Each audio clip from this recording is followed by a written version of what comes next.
श्री कृष्ण गोविंद हरे मुरारी, हे नाथ नारायण वासुदेवा। तो अर्जुन का जो धर्म है वो क्षत्रिय है। श्री कृष्ण जी ने यही कहा है कि अर्जुन अपने धर्म को करो। अर्जुन अपने धर्म क्षत्रिय को निभाओ। अर्जुन गांडीव उठाओ, चलाओ। बस इतनी ही सी बात है। बार बार अर्जुन परेशान हो रहा है, बार बार श्री कृष्ण उसको समझा रहे हैं कि अर्जुन धनुष उठाओ, गांडीव उठाओ, मारो, मृदन करो, मर्दन करो। मत छोड़ो उन्हें जिन्होंने तुम्हें दगा दिया है। मत छोड़ो उन्हें जिन्होंने तुम्हारी परवाह नहीं की है।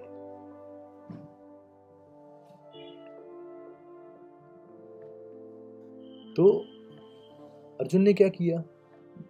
अर्जुन ने धनुष उठाया। अर्जुन फिर से खड़ा हुआ। अर्जुन ने गांडीव उठाया और फिर कहा, हे पार्थ।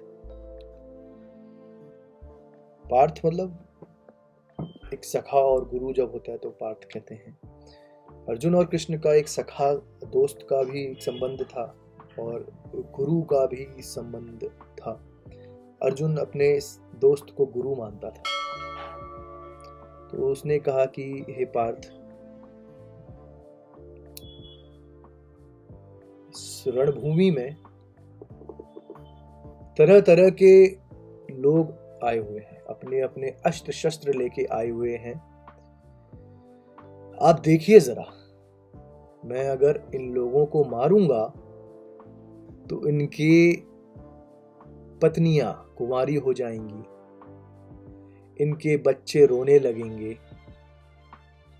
इनके घर वाले, इनके माता पिता परेशान हो जाएंगे कि मेरी जो ये है, मेरी जो संतानें हैं मेरी मदद नहीं कर पा रही हैं, मुझे सहारा नहीं दे पा रही हैं। इनके माता पिता परेशान हो जाएंगे। तो कृष्ण जी ने अर्जुन को तुरंत रोका। कृष्ण जी का कहना है कि देखो अर्जुन, शरीर जो है नाशवान है। जो जिस प्रकार की आप बातें कर रहे हो ये आपको शोभा नहीं देती।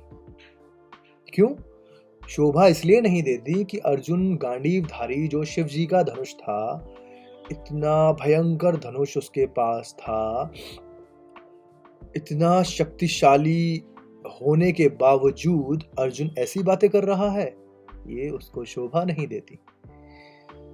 कृष्ण जी ने कहा कि तुम्हें ये बातें शोभा नहीं देती अर्जुन। पहली बात कि तुम अपना धनुष लेकर युद्ध करो, और युद्ध ऐसा करो कि समस्त जाति, समस्त जीव आने वाला समय तुम्हें याद रखे। तुम युद्ध करो, तुम उन सबको मारो जिन्होंने तुम्हारे अंदर के जो पवित्र, जो अंदर का जो दिया है, उसकी लौ को बार बार फूंक मार के बुझाने की कोशिश की है। तो उन सभी से युद्ध करो। सो बस अर्जुन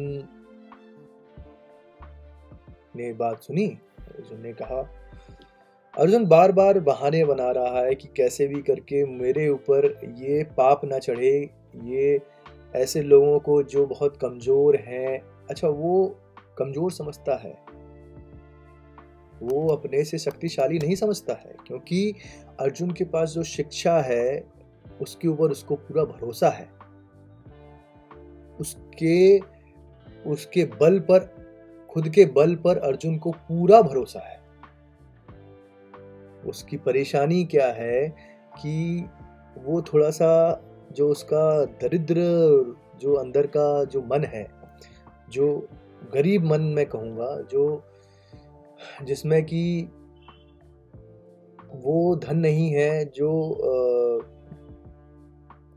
करुणा जो उसके अंदर है, वो उसकी सबसे बड़ी प्रॉब्लम है।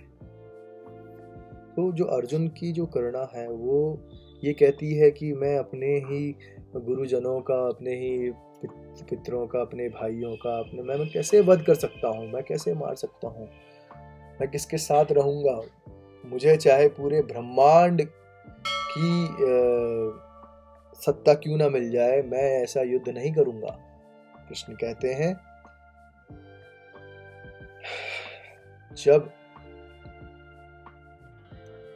जब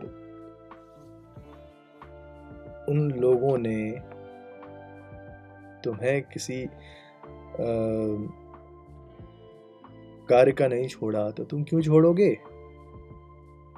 जब इन लोगों ने तुमको किसी मतलब से नहीं छोड़ा, तुम क्यों छोड़ोगे? जब ये तुम्हारे बारे में अच्छा नहीं सोच रहे हैं तो तुम क्यों सोचो? जब तुमको लग रहा है कि ये हंस रहे हैं तुम्हारे ऊपर, या तुमको लग रहा है कि ये हंस रहे हैं तुम्हारे ऊपर, देखो इस जीवन में बहुत से लोग हैं जो काफी अच्छा काम कर रहे हैं, मैं नाम नहीं लूंगा, लेकिन ऐसे काफी सारे लोग हैं जो मोटिवेट और इंस्पायर करने का काम कर रहे हैं। तो आप क्यों नहीं करते? यही है आज का समय, आप भी कर सकते हो। आप इंस्पायर करो, मोटिवेट करो। क्या होगा ज्यादा से ज्यादा? हाँ, आप गुरु हो, आप खुद में गुरु हो। कहते हैं इंसान का जो उसका बीता हुआ कल होता है वो उसका सबसे बड़ा शिक्षक होता है। आप अपने आने वाली जनरेशन को रास्ता दिखाओ। कैसे नहीं बदलेगा भारत?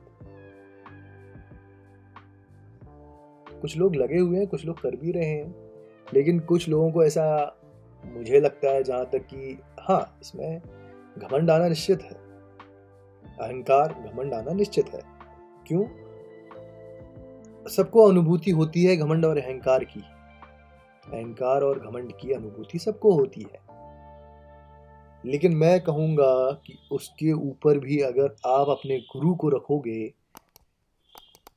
किसी गुरु को अगर आप, या किसी गुरु की शिक्षा को रखोगे, आप किसी गुरु के ज्ञान को रखोगे, उस ज्ञान को लेके चलोगे, तो आपको वो अहंकार नहीं लगेगा, आपको वो अहंकार छू नहीं पाएगा। आप उसके पथ पे चलो। आप किसी के सामने सर झुका रहे हो, इसका मतलब कि अहंकार जीरो हो रहा है, खत्म हो रहा है, तो आपके अंदर वो अहंकार नहीं आएगा।